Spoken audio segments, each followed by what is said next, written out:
Thank you. Good afternoon, ladies and gentlemen. I'm Sandy Franzen from the Community Action Party and it's Wigan Councillor. A colleague of mine earlier on said there'd be no gain under this government. Well, there will be gain. There'll be lots of gain. The banks, the oil companies are making billions and billions of pounds and dollars of our money. And they're going to throw it in our face like they've done before. Oil prices at your petrol pump's gone up, and yet the petrol, where it comes out the ground, has gone down in price. We're always paying for everything. I don't believe we're in enough debt at the moment. I think we need to spend our way out of this. And I'm not just against this government, I'm against this council as well. They're just planning to give some of their councillors a pay increase. None of them have taken a reduction in pay.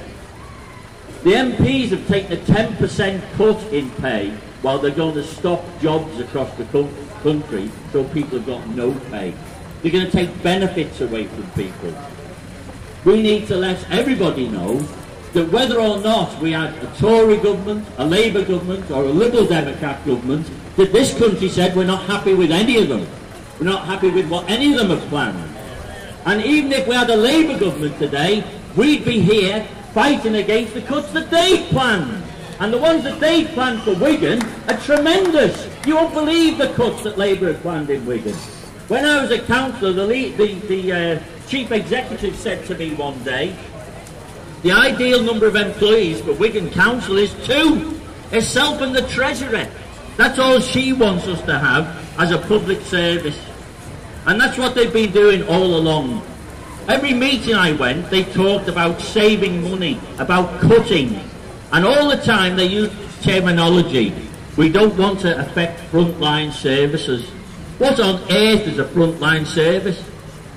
A councillor earning £50,000 a year, who's also on a salary from the council of £20,000 or £30,000. Is that acceptable? Is that what you want? And they are telling us what we can have and what we can't have in terms of public service. They were planning to build schools for the future. And 40 or 50% of the money that was going into them was going to go into big business for profit. And when they went out to public consultation on some of those schools that they were doing, they ignored it completely and were going to go ahead no matter what. Whose benefit was that for? Why do we want massive new schools around this borough when we can't afford them in the first place? Why, when we built schools only 30 years ago, do they want to knock them down? Is it to build houses on? And why do they want to build more houses and then they'll need more schools? They've got no sense of what's going on in this borough. I don't trust any of them. Labour, Tory, Liberal, Democrat, it doesn't matter. They're all going to fight us while they're lying in their own pockets. I don't understand why anyone voted for anyone who'd previously been in government or wanted to be an MP under this new government, because I wouldn't trust any of them. And I urge you, all of you, not to trust any of them as well. Thanks very much. Thanks. Hugh Caffrey. Hugh Caffrey, Regional Secretary of the Socialist Party, and I just want to make a very brief point about where we go from here. Because all across the country we've got similar campaigns like this mushrooming up. Union branches looking to take initiatives about it, protests that took place on Budget Day in the region, more generally and nationally.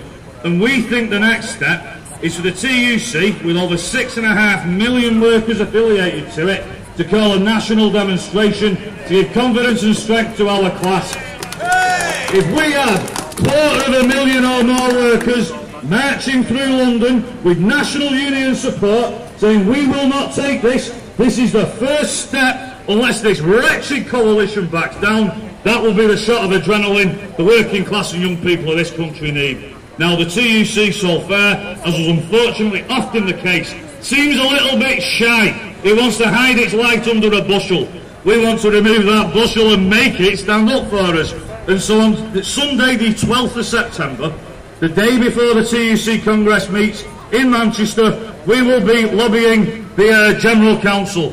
That lobby has the support of the RMT Transport Union, has the support of the Communication Workers Union, the support of PCS, many, many more. I'd urge everyone to come along to that. Sunday the 12th, 12 o'clock at the Convention Centre in Manchester, what used to be called the GMEX.